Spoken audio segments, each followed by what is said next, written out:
बेटा अगर दुख में पिता सो नहीं सकता। पिता એટલે કોણ?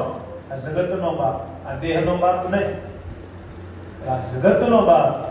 કે કવિ એમ કીધું, ભગવાન પાસે જઈને, ઠાકોરજી પાસે જઈને એમ કીધું, मैं हार जाऊं ये कभी हो नहीं सकता, बेटा अगर दुख में पिता सो नहीं सकता, ये प्रार्थना दिल की बेकार नहीं होगी।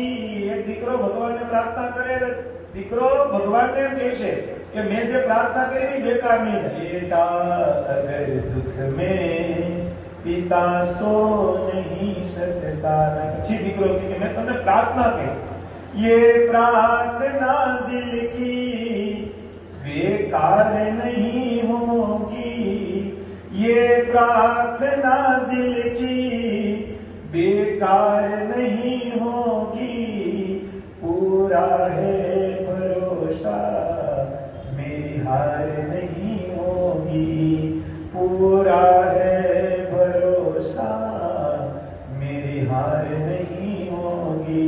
ओ घनश्याम